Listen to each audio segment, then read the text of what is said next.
चलते चले जाओ, चलते चले जाओ, चलते चले जाओ। असीरे के सूबे वारिस हजरत सरकारे बेदम वारसी की जुबान शायरी में पूछो न उनकी राह बस, पूछो न उनकी राह बस, बढ़ते चले चलो। अरे होगा किसी गली में तो मेला लगा हुआ, होगा किसी गली में तो। मैंने वो पढ़ दिया, बस थोड़ी सी गुफ्तगू आप दिल लगाकर समाप्त फरमा लें। ये है मेरा मुल्क भारत। कश्मीर से लेकर कन्याकुमारी तक है इस्लाम, काशी से लेकर मथुरा तक है इस्लाम। इस्लाम कल भी था, बहुत मोटी मोटी बात ठोस ठोस बात पहुंचा रहा हूं। कल भी था इस्लाम, आज भी है इस्लाम, और इंशाअल्लाह सुबह क़यामत तक रहेगा इस्लाम। मेरा मजहब इस्लाम। हम रहते हैं भारत में। ऐ भारत के जवान इस्लामी शहजादों, तुम्हारे दिल की तमन्ना अगर ये है कि इस्लाम फैले, एहतजाज से इस्लाम नहीं फैलेगा, रैली से इस्लाम नहीं फैलेगा, जुलूस से इस्लाम नहीं फैलेगा। इस्लाम फैलाना है तो दिल से कोशिश करो, दिल की सुनो। दुनिया तो यही चाहती है कि इस्लाम के बेटे और बेटियों को सड़कों पर ला दूं, और हम भी बड़ी आसानी के साथ जालिमों की सोच को मुकम्मल कर रहे हैं। कभी बंबई में जुलूस, कभी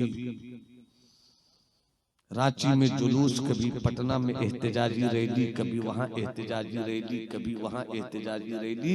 और ये मेरे 20 साल 22 साल के जवानों की सोच ये होती है कि घर में इस्लाम रहे न रहे, मोहल्ले में इस्लाम रहे न रहे, बस्ती में इस्लाम रहे न रहे, घर में इस्लाम रहे न रहे, बेटी इस्लाम जानती है या नहीं जानती है, बेटा इस्लाम सीखता है या नहीं सीखता है, मगर जिस दिन निकल गई रैली, हाथ में झंडा लेकर हम चिल्लाते रहते हैं इस्लाम जिंदाबाद।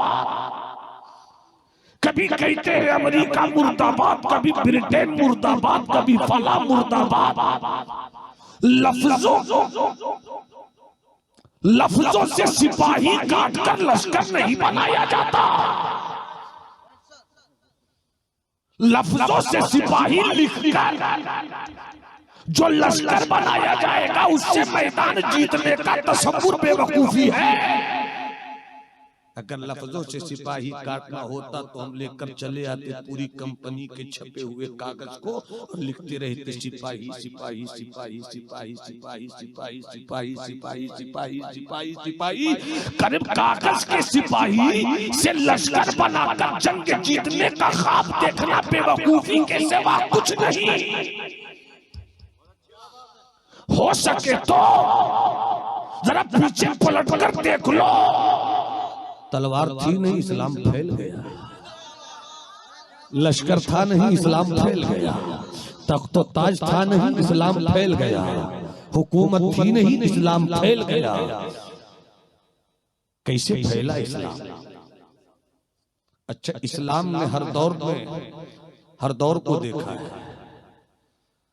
गजनवी का दौर भी इस्लाम ने देखा है, मुगल का दौर भी इस्लाम ने देखा है, शाहजहां का दौर भी इस्लाम ने देखा है, शेरशाह सूरी का इस दौर भी इस्लाम ने देखा है। 1857 से पहले का भारत ने भी इस्लाम को देखा है। 1857 से लेकर 1947 तक भी इस भारत ने इस्लाम को देखा है। 1947 से लेकर 2024 तक। मुनव्वर भाई, एक बारीक नुक्ते की तरफ मुताले के बाद पहुंचा हूं, मैं चाहता हूं शेयर करूं। इस्लाम तो हमेशा रहा, मगर कामयाब इंसान वो है जो चलती हुई हवाओं को समझकर अपने घर के जलते हुए दीपक की हिफाजत करे। बोलो ना, बोलो ना, बोलो ना, बोलो ना। उजाला कल भी था, उजाला आज भी है, उजाला कल भी रहेगा। कभी लालटेन का दौर था, वो भी हमने देखा है। लालटेन से पहले ढिबरी का दौर था, वो भी मैंने देखा है। लालटेन के बाद पेट्रोमैक्स का दौर था, वो भी हमने देखा है। पेट्रोमैक्स के बाद बल्ब का दौर था, वो भी मैंने देखा है। अब तो सेट क्या क्या कई नई चीजें निकल गई उजालों के फैलाने के लिए। जहां तक मुझे तारीख याद आती है, अगर चूक हो जाए तो बता देना। बाबू बाबू बैठ जाओ, ज्यादा टाइम मुझे नहीं लेना बाबू, बैठ जाओ। बस मैं अपनी कौम के जवानों को कुछ बातें करना चाह रहा हूं। मुनव्वर भाई, जहां तक मेरा हाफजा काम कर रहा है, गालिबन अब्दाली और बाबर में हुई थी लड़ाई। ये जो आए थे जमीन पर कब्जा करने के लिए आए थे, दिन फैलाने के लिए कहां आए थे? जो जमीन लेने के लिए आए थे, जमीन छूट गई उनकी। जो जमीन लेने आए थे, जमीन छूट गई उनकी। मगर जो दिन फैलाने आए थे, अरे कब बोलोगे, कब बोलोगे, कब बोलोगे? मगर जो दिन फैलाने आए थे, इसे समझना है तो दिल्ली चलो, दिल्ली। मुनव्वर भाई दिल्ली पहुंचे, जब जाने लगे तो मुझसे कहने लगे, भाई मौलाना नौमान साहब आपने दिल्ली में अच्छा खासा वक्त दिया है। अल-जामिअतुल शफिया मुबारकपुर से 1997 में फजीलत की डिग्री लेकर आप दिल्ली पहुंचे। 2 साल जामिया निजामुद्दीन औलिया में रहे, 4 साल जामिया मिल्लिया में रहे। इसका मतलब आप 6 साल वहां गुजार कर आए हैं। बताइए मैं दिल्ली जा रहा हूँ, दिल्ली मुझे महबूबे इलाही की चौखट पर जाना है, कैसे जाऊंगा, क्या सफर होगा, क्या तरीका होगा? मैंने कहा बाबू मुनव्वर आप जब दिल्ली पहुंचिए, दिल्ली नई दिल्ली स्टेशन पे पहुंचिएगा अगर तो 2 रास्ता होगा। एक तरफ पहाड़गंज रास्ता होगा, एक तरफ पहाड़गंज गेट होगा, एक तरफ अजमेरी गेट होगा। आप जिस रास्ते से भी बाहर निकलिएगा, जिस गेट की तरफ भी जाइएगा, बस वाला पुकारता रहेगा, चलो दिल्ली चलो, चलो दिल्ली चलो, चलो चलो हजरत निजामुद्दीन औलिया चलो, चलो बस्ती हजरत निजामुद्दीन औलिया चलो, बस्ती हजरत निजामुद्दीन औलिया चलो। जब भी कोई बस का कंडक्टर पुकारे चलो बस्ती निजामुद्दीन औलिया, आप बस पर बैठ जाना। जैसे ही बस्ती निजामुद्दीन औलिया उतरोगे, दाएं तरफ महबूबे इलाही का आस्थान इश्क है। जब तक सब नहीं बोलोगे मेरा हाथ इसी तरह रहेगा। मैं देखना चाहता हूँ कि दीवानों को सुभान अल्लाह बोलने का हुनर मालूम है। पूरा मजमा हाथ उठाकर बोले या रसूल अल्लाह, अल्लाह तुम्हारी नस्लों को सलामत रखे, तुम्हारे खानदान को सलामत रखे, तुम्हारे बच्चों का अकीदा ईमान अमल सलामत रहे। हाथ उठाकर बोलो या रसूल अल्लाह। तो चाचाओ इकबाल साहब, तो चले जाओ बस्ती निजामुद्दीन औलिया, उतरोगे दाएं जानिब चलोगे। किसी से पूछ लेना सरकारे महबूबे इलाही की चौखट कहाँ है, लोग कहेंगे पूछते क्या हो, जिधर हाथों में गजरा लिए फूलों की चादर लिए दीवाने जा रहे हैं, बस उसी तरफ चलते चले जाओ, चलते चले जाओ, चलते चले जाओ, चलते चले जाओ। असीरे के सूबे वारिस हजरत सरकारे बेदम वारसी की जुबान शायरी में पूछो न उनकी राह, बस पूछो न उनकी राह, बस बढ़ते चले चलो। अरे होगा किसी गली में तो मेला लगा हुआ, होगा किसी गली में तो मेला लगा हुआ। उधर चले जाइए तो जैसे आप अंदर पहुंचिएगा तो आस्थाने महबूबे इलाही से पहले एक और चौखट पुकारेगी, किधर जा रहे हो? वहां जाने से पहले इधर आओ। वो किसी और की देवड़ी नहीं है, वो किसी और की चौखट नहीं है, वो अमीर खुसरो की चौखट है।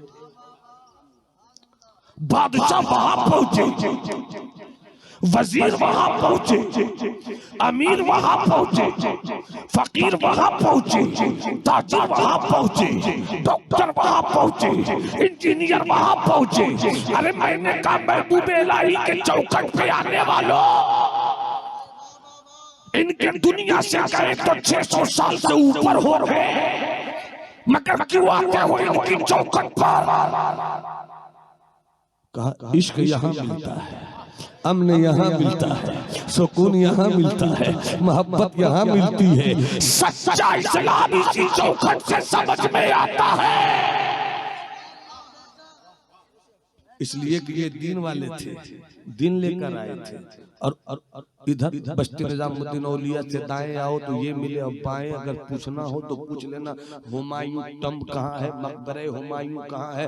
तो महबूब इलाही का एरिया तो 1 बीघा 1.5 बीघा जमीन है, मगर जब हुमायूं टम्ब की तरफ जाओगे तो वहाँ तो 50 एकड़ जमीन है। बीच में ताजमहल की तरह लाल ताजमहल की सूरत में हुमायूं का मकबरा बना है।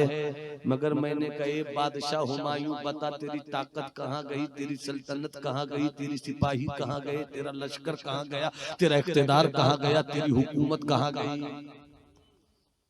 तो आज भी हुमायूं का मकबरा कहेगा हम जमीन के लिए आए थे, 2 गज जमीन बस अपनी रह गई। और पलट कर पूछा कहिए महबूब इलाही आपका मामला क्या है। क्या देखते नहीं हम दीन के लिए आए थे तो बादशाह भी मेरी चौखट पर, वजीर भी मेरी।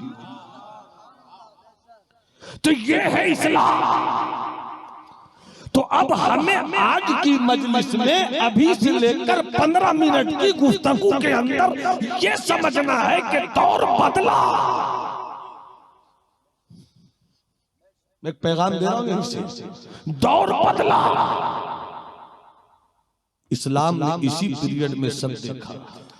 मुगल इसी पीरियड में देखा, शेरशाह सूरी को इसी पीरियड में देखा, गौरी को इसी पीरियड में देखा, गुलामी का हिंदुस्तान इसी पीरियड में देखा, आजाद भारत इसी पीरियड में देखा, 1957 इसी में देखा, 1947 इसी में देखा, 2024 भी हम देख रहे हैं। अब समझ सकते हो तो समझो मैं कहना क्या चाहता हूं। इस्लाम कल भी था, इस्लाम आज भी है, मगर हर दौर में इस्लाम के फैलाने का तरीका अलग था। आज हमें कौन सा तरीका अपनाना। जुलूस निकाल कर कामयाब हो जाओगे, मुझे तो नहीं समझ में आता। एहतजाज करोगे कामयाब हो जाओगे, नहीं समझ में आता। रैली निकालोगे कामयाब हो जाओगे, नहीं समझ में आता। फेसबुक पर लिखोगे कामयाब हो जाओगे, नहीं समझ में आता। अगर बचाना है अपनी नस्लों को और बचाना है अपने मजहब को, तो आओ हम गरीब नवाज के शहजादों का किरदार अपना लें। और सिर्फ एक वाकया बयान करूं और अपनी गुफ्तगू खत्म हो। क्या टाइम हुआ सरकार? 53 हो गया। एक वाकया सुना दूं? जैसे हम सुनिएगा, बोलिए ना सुभान अल्लाह। एक वाकया सुनिए। आओ दिल्ली चलो। ख्वाजा नसीरुद्दीन चरागे दिल्ली का दिल्ली। भाई जरा आगे एक वाकया सुनिए, मैं आपके दिल पर दस्तक दे रहा हूँ। बहुत नाजुक तबीयत के आदमी हैं संजय। जमजम तो बहुत नाजुक है, उन पर क्या कहा, मुनव्वर भाई समझते हैं, लेकिन संजय बहुत नाजुक मिजाज है। मोहब्बत के साथ वाकया उसके बाद फरमाए। आओ दिल्ली चलो। भाई ये वाकया जवानों को सुनाना चाहता हूँ। 20 साल 22 साल 18 साल 24 साल 26 साल बहुत नाजुक दौर है। हिम्मत के साथ, संजीदगी के साथ अपने घर की, अपने मोहल्ले की, अपनी इस्लाह करो। अल्लाह करे मेरा ये करना कबूल हो जाए, इसलिए कि मन लहुल मौला फलहुल कुल, जिसका मौला हो जाता है उसका कुल हो जाता है। बस एक वाकया सुन लीजिए। हजरत महबूब इलाही के मुरीद ख्वाजा नसीरुद्दीन चरागे दिल्ली मगरिब की नमाज पढ़कर, मगरिब की नमाज पढ़कर, वलियों की जिंदगी है नमाज। हम वलियों के मानने वाले हैं, हम क्यों नहीं पढ़ते नमाज? पढ़ो नमाज, फिर मौला से कहो मेरी हिफाजत फरमा। सजदा करो, फिर रब से कहो मेरी नस्ल की हिफाजत फरमा। मांगने का सलीका तो आता नहीं, लोग कहते हैं क्यों हमको मिलता नहीं। मांगने का सलीका तो आता नहीं, लोग कहते हैं क्यों हमको मिलता नहीं। जो भी अपो ने खुदा से दुआ कीजिए, मुस्तफा को वसीला बना लीजिए। ख्वाजा नसीरुद्दीन चिरागे दिल्ली मगरिब की नमाज पढ़कर घर से निकले। सूरज डूब गया, तारीकी छा गई, हर तरफ अंधेरा ही अंधेरा। मुरीदों के साथ, अपने खादिमों के साथ। आपका नाम क्या है? इसराफील। अल्लाह सलामत रखे। कोई सलामत रहे न रहे, आपसे अल्लाह सलामत रखे। अल्लाह सलामत रखे। मैं जिस हुजरे में लेटा हुआ था, इल्म की रोशनी, इल्म की रोशनी ट्रस्ट, मैंने पूछा क्या कुछ होता है, बताया कि गरीबों की मदद, लोगों का ताउन होता है, लोगों के ताउन से गरीबों की मदद, जरूरतमंदों की मदद, बड़ा नेक काम है। इन्नल्लाह ला युज़ीउ अजरल मुहसिनीन। अल्लाह इस तनसीब को, अल्लाह इस जमीयत को, अल्लाह इस हौसले को, अल्लाह इस मिशन को सलामत रखे। जो लोग अपने जेब की गाढ़ी कमाई से खुलूस के साथ 10 रुपया भी देते हैं, ये अल्लाह अपने करम बेहिसाब से उसको माला माल। आमीन। उसे आगे बढ़ाओ, उसे आगे ले जाओ। 10 देते हो तो 20 दो, 20 देते हो 40 दो। अगर कुछ नहीं दे सकते तो बढ़कर हौसला तो दे दो, दुआ तो दे दो। अल्लाह तुम्हारे चमन को सलामत रखे, इल्म की रोशनी से आमीन। इल्म भी होती रहे, खिदमत अमल। हज़रत ख्वाजा नसीरुद्दीन चिरागे दिल्ली मगरिब की नमाज पढ़कर अंधेरा छा गया, निकले। अचानक एक गरीब की झोपड़ी के पास से गुजरे। अंदर से बर्तन के गिरने और गिरने के बाद बर्तन के तेज बजने की आवाज। सबों ने सुना मगर तवज्जो नहीं दी, मगर नसीर के पांव रुक गए। मगर नसीर के पांव रुक गए, ठहर गए। कहा ये आवाज कैसी? आवाज सब सुनते हैं मगर फकीर उस आवाज के छुपे हुए दर्द को सुनता है, दर्द को सुनता है, दर्द को सुनता है। ये आवाज कैसी? किसी ने कहा सरकार ये यहूदी मजहब, जुमला सुना, ये यहूदी मजहब के निहायत गरीब औरत की झोपड़ी। शौहर मर गया, छोटे छोटे बच्चे, दिन भर माँ मजदूरी करती है, कभी उस घर को मांजती है, कभी उस घर को मांजती है, कभी वहां झाड़ू देती है, कभी वहां कुछ करती है। इसीलिए अल्लाह ने माँ को जो दुनिया में हमारे लिए भेजा है, जन्नत समझनी है तो माँ के कदमों से लिपट कर समझो। माँ तुम्हें कितने शौक से पालती है। मैं धूप में रहूं मगर मेरे बेटे को साया, मैं जलूं मगर मेरे बेटे को सुकून मिले। सरकार नसीरुद्दीन चिरागे दिल्ली एक गरीब यहूदी औरत का घर है। सरकार शौहर मर गया, गरीब औरत है, छोटे छोटे बच्चे हैं, मेहनत करती है, झाड़ू देती है, बर्तन मांजती है, कुछ पैसे मिलते हैं, उस पैसों से खुद भी खाती है, अपने बच्चों को खिलाती है। मगर इतना पैसा नहीं हो पाता कि इस गरीब औरत की झोपड़ी में मगरिब के बाद चिराग जल सके। अंधेरा रहता है पूरी रात, तारीकी रहती है पूरी रात। इसलिए ये मगरिब के सूरज के डूबने से पहले ही अपने बच्चों को खिलाती है, पिलाती है, खुद भी खाती है, पीती है, और इससे पहले कि अंधेरा छा जाए खुद भी सोती है, बच्चों को भी सुला देती है। कभी कभी बीच में हो सकता है कोई जरूरत पड़ गई हो, पेशाब की जरूरत, रफे हाजत की जरूरत, पानी पीने की जरूरत, तो उसी में कभी उठ गई होगी या कोई बच्चा उठ गया होगा, बर्तन से टकराया होगा, बर्तन के टकराने की आवाज आ गई। सब तो समझ रहे थे बर्तन के टकराने की आवाज है, मगर नसीर के रुके हुए कदम ने कहा तुम बर्तन की आवाज सुनते हो, मैं तो बर्तन की आवाज में एक गरीब की सिसकियां सुन रहा हूं, एक सिसकी की आवाज सुन रहा हूं। चले लौट गए, वहीं से अपनी खानकाह गए। खानकाह में जाकर अपने खादिम को बुलाया, बुलाकर कहते हैं खानकाह में कितने चिराग हैं? खानकाह में कितने चराग हैं, जितने चराग थे सब ला कर रख दिए गए। सारे चरागों में जो सबसे बड़ा चराग था, हजरत नसीर कहते कल से ये चराग मेरी खानकाह में नहीं जलेगा, उस गरीब यहूदी औरत के घर में जलेगा। ये है इस्लाम, ये है इस्लाम। भूल गए हम इस्लाम की तालीम क्या है। इस्लाम तेरे चाहने वाले न रहे, जिसका तू चांद था अफसोस वो हाले। कहा कल से ये जो बड़ा चराग है ये यहाँ नहीं जलेगा, उस गरीब यहूदी औरत की झोपड़ी में जलेगा वो चराग।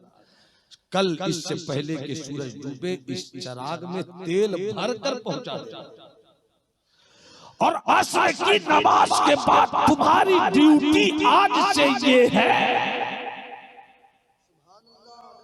कि कोई काम हो ना हो, मगर सबसे पहले तुम तेल लेकर उस गरीब औरत के घर पहुंचा देना, ताकि किसी भी रात में चराग की रोशनी कम ना हो पाए। 5 दिन 6 दिन 7 दिन 8 दिन 9 दिन 10 दिन 12 दिन 15 दिन 20 दिन जो हुआ हो। ये भी ऐलान किया ख्वाजा नसीर ने कि जो खानकाह में लंगर बनता है ना, ये यहाँ के मेहमान, यहाँ के फुकरा, यहाँ के खुलाफा, यहाँ के मुरीदीन बाद में खाएंगे, पहले उस यहूदी औरत के घर में खाना पहुंचेगा। 15 दिन 18 दिन 17 दिन हुआ होगा, वो औरत अपने छोटे बच्चों को लेकर आ गई खानकाह नसीरिया में। पूछती है बाबा कहाँ है, बाबा कहाँ है बाबा। किसी ने कहा वो जो है ना वो हुजरा उसी में है बाबा। छोटे छोटे बच्चों को समेट कर वो यहूदी औरत पहुंच गई। बाबा बाबा, आंखों में आंसू, बाबा लहजे में दर्द, बाबा। हजरत ख्वाजा नसीर नजर झुकाए, अल्लाहू अल्लाहू अल्लाहू तस्बीह तहलील में लगे थे। बाबा बाबा, नजर उठाकर देख लिया। कहा कौन हो बेटी, कौन हो बेटी। क्या नहीं पहचाने बाबा। पहचाना नहीं बाबा, बगैर पहचाने इतना करम, बगैर पहचाने इतना करम। कौन हो बेटी। वही हो बाबा जिसके घर सालों बीत गए, जिस घर की दीवारों में शाम के बाद रोशनी नहीं देखी थी, शाम के बाद उजाला नहीं देखा था। 15-20 दिन से घर में उजाला है बाबा। बच्चे बड़े खुश रहते हैं, बच्चे बड़े मुस्कुराते रहते हैं। अब बच्चों ने छोड़ना छोड़ दिया है। अब तो बच्चे कहते हैं माँ उजाला हो गया है, किताब कब आएगी। उजाला हो गया है, तालीम कब आएगी। उजाला हो गया है बाबा, मैं वही तुम वही हो बेटी। जी बाबा, बच्चों के साथ आई। कोई परेशानी और है तो बताओ, कोई उलझन और है तो बताओ। कहा बाबा बाबा मैं ये सोच रही हूँ, बाबा मैं ये सोच रही हूँ, बाबा मैं ये सोच रही हूँ कि जब दिल्ली वाला नसीर ऐसा है तो नसीर का मदीने वाला पीर कैसा होगा। नसीर का मदीने वाला पीर कैसा होगा। बाबा आज मुझे समझ में आया कि पूरी दुनिया में इस्लाम इतनी तेजी के साथ कैसे फैल गया। इस्लाम तलवार से फैला होता तो इस्लाम की इस तलवार की ताकत को दूसरी तलवार कब काट देती। मगर इस्लाम तलवार से नहीं फैला है, कि आप जैसे अल्लाह वालों के किरदार से फैला है। बाबा बाबा, हाँ बेटी बोलो। कहा बाबा बाबा अपना बना लीजिए ना बाबा। बाबा अपनी ड्योढ़ी पे बुलाया है बाबा, तो मेरा दिल भी बदल दीजिए ना बाबा। अब यहूदियत की कैद में नहीं रहना चाहता हूँ, इस्लाम के उजालों में रहना चाहता हूँ, इस्लाम के उजालों में रहना चाहता हूँ। सरकार नसीर दिल्ली फरमाते हैं देर किस बात की, पढ़ लो ला इलाहा इल्लल्लाहु मुहम्मदुर रसूलुल्लाह। ये है इस्लाम जहाँ सलामती है, ये है इस्लाम जहां सुकून है। आप उस दौर को देखिए, और इशारों में बोल रहा, आप उस दौर को देखिए और आने वाला ये दौर, इस पर गहरी नजर रखिए। और इस दौर में अगर अपनी नस्लों को और अपने खानदान को बचाना है तो घर से किरदार की हिफाजत करना है। अल्लाह हम सबों की हिफाजत फरमाए, हम सबों को इस्लाम से सच्ची मोहब्बत करने की तौफीक अता फरमाए। और ये दुनिया का दस्तूर है, एक मिनट में हजरत, ये दुनिया का दस्तूर है कि हर 60 से 100 साल के बीच में इनकलाब आता है। हर 60 से 100 साल के बीच में इनकलाब आता है। हिजरी इस्लाम जब चला तो हिजरी 60 में यजीद पैदा हुआ, फिर चला तो सल्तनत बनी उमैया पैदा हुई। 100 साल के अंदर उसने भी दम तोड़ दिया। सल्तनत बनी उमैया के बाद सल्तनत बनी अब्बास आई, उसने भी 100 साल के अंदर दम तोड़ दिया। इसी भारत में आ जाइए, 1857 से 1947 90 साल तोड़ दिया दम तन के गोरों और मन के कालों ने। 1947 से 2024 आया, फिर इनकलाब आएगा। बस शर्त यह है कि तुम इस्लाम की तालीमात के साथ खड़े हो। इनकलाब आता है, इनकलाब आएगा, न डरने की जरूरत, न खौफ की जरूरत, न अंदेशे की जरूरत। एक बस मिशन बना लो कि हम इस्लाम के रास्ते पर चलना है और अल्लाह और अल्लाह के रसूल के बनाए हुए उसूल पर अपनी जिंदगी गुजारनी है। इस यकीन के साथ कि मेरा हम बदल गए, हवा बदल गई, फजा बदल गई, जमीन बदल गई, माहौल बदल गया, मगर अल्लाह नहीं बदला। जिस अल्लाह ने अबाबीलों के लश्कर से अबरहा के हाथियों को तोड़कर रख दिया, वही खुदा मेरा है, वही खुदा मेरा है। बस यकीन रखो ज़ाते इलाही पर, ज़ाते खुदाबंदी पर, और अपने घरों में कल से शुरू हो जाओ। इस्लाम की बेटियों को बताओ कि अल्लाह एक है, मोहम्मद अल्लाह के रसूल हैं। सैयदा आयशा का किरदार ये है, सैयदा फातिमा ज़हरा की जिंदगी ये है, हजरत खदीजा की अदा ये है। आओ मेरी बेटियों, इस्लाम से रिश्ता जोड़कर आगे बढ़ो। अपनी बेटियों को घर से इस्लाम समझा दो, अपने बेटों को घर से दीन बता दो। इमाम साहब के पास लेकर अपने बच्चों बेटों को जाओ, हजरत मौलाना इकबाल साहब के पास पहुंचो, भाई मकसूद साहब से मिलो और जिम्मेदारी दो। अगर तनख्वाह बढ़ानी पड़े तो हजरत की तनख्वाह बढ़ाओ, और बढ़ाओ तनख्वाह अपने इमामों की, और इमामों की तनख्वाह बढ़ाकर जिम्मेदारी भी दो कि सिर्फ तनख्वाह नहीं बढ़ा रहा हूं, बल्कि मैं ढूंढूंगा 1 महीने में कि मेरे बच्चों को आपने दिया दिया। मैं पूछूंगा कि मेरे घर के बच्चों को 3 महीने के अंदर आपने क्या चेंज किया।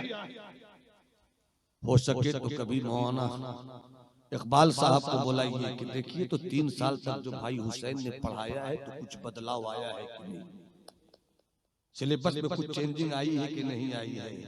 और उसके बाद इकबाल भाई भी आए तो चेहरा देख के फैसला नहीं करें, अगर कुछ कमी हो इमाम साहब में तो ये बताएं, और बेहतर हो तो मुआशरे को बताएं कि मिल गए हैं मुकद्दर से संभालना। जब तक आप भी आगे नहीं बढ़ेंगे, हम भी आगे नहीं बढ़ेंगे, दुनिया कहां से कहां जा रही है। मैं जैसा बताया कि गालिबन अब्दाली और बाबर की जब लड़ाई हुई थी तो लड़ाई में बाबर बहुत ताकतवर थे, अब्दाली कमजोर था, मगर अब्दाली के पास एक ताकत थी तोप की, जो इसके पास नहीं थी।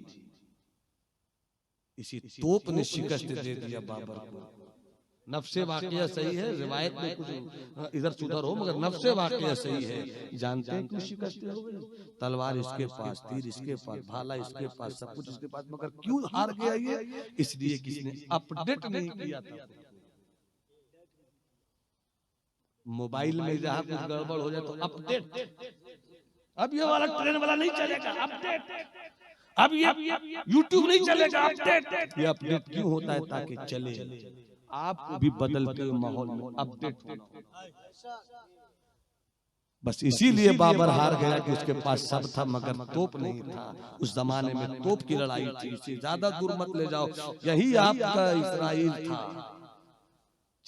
जब इससे पहले की लड़ाई हुई थी खिलाफत उस्मानिया के बट जाने के बाद, जब छोटे छोटे टुकड़ों में इस्लामी मुल्क बट गया तो किसी के पास अपडेट हथियार नहीं था। इसराइल के पास अपडेट हथियार था, उसके पास अमेरिका की ताकत थी, और इसने जंग की 6 दिन की लड़ाई में शाम, इराक, लबनान सबको पीछे धकेल कर शिकस्त दे दिया।